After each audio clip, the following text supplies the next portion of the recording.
Hello everyone! Welcome to Lost in the Reel. Today we're going to be going over the new crime drama Naked Singularity.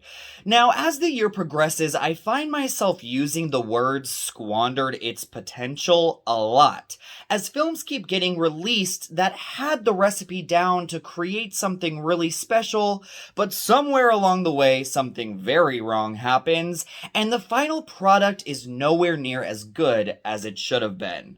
Count Naked Singularity as the worst offender of the year so far for squandering its potential.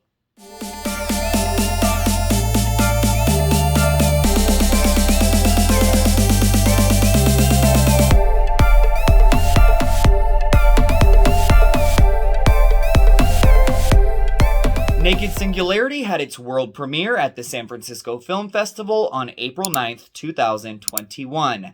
As of recording, no release date has been announced.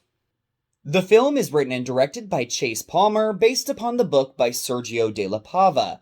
It stars Olivia Cooke, Ed Skrein, Bill Skarsgård, Tim Blake Nelson, Linda Lavin, and John Boyega.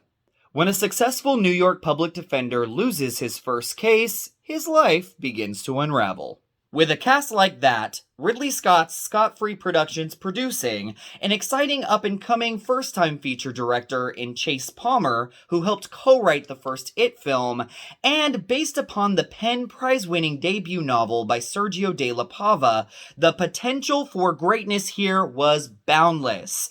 But within the first 10 minutes or so, I already knew something was off. We follow public defender Cassie, played by the incredible John Boyega, who is absolutely wasted here, as he fights for some actual justice in a system that is plagued with issues. He ends up getting suspended from his job because of a complaint to his supervisor, and gets involved with Leigh, who has found herself getting out of a conviction by ratting to the cops about a drug operation she was involved in. But Leigh plans on working both sides and in the end run off with all the money, and Cassie wants in. There's also this whole subplot surrounding the big collapse of New York, and Cassie's physicist neighbor, played by Tim Blake Nelson, is just rattling on about the gravitational pull of black holes. Hence the name of the film, but this is so poorly conveyed in the movie that it doesn't make a lick of sense, and it ultimately feels like Palmer had such a struggle with this content when adapting the source material. It's not just John Boyega who is utterly wasted here, it's pretty much the whole entire cast. There's not a single character in Naked Singularity that you can latch onto or connect with. Their motivations are muddled and backstories non-existent. The only actor who seems to actually understand what kind of film he's supposed to be in is Bill Skarsgård, whose frenetic energy and cynicism seemingly matches up to what Naked Singularity was trying to capture, but ultimately failed.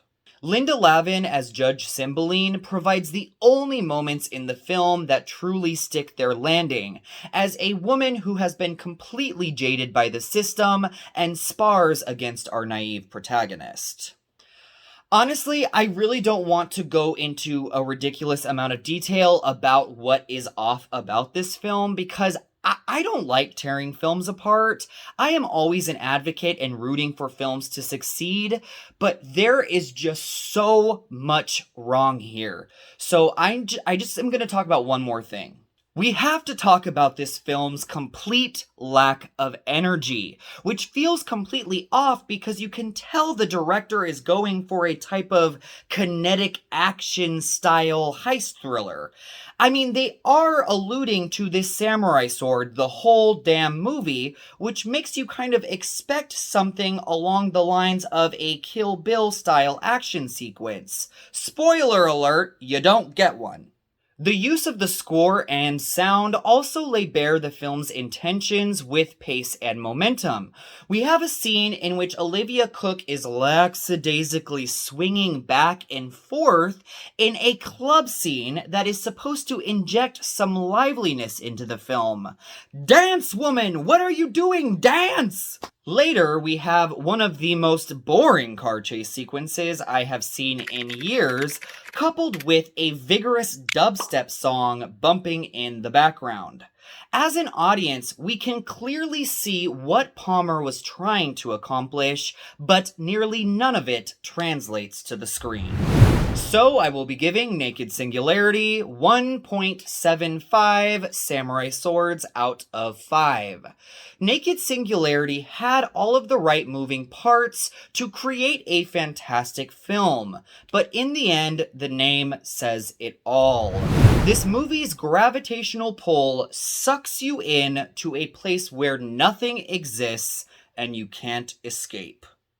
Thank you so much, everyone, for watching Lost in the Reel. We will see you soon.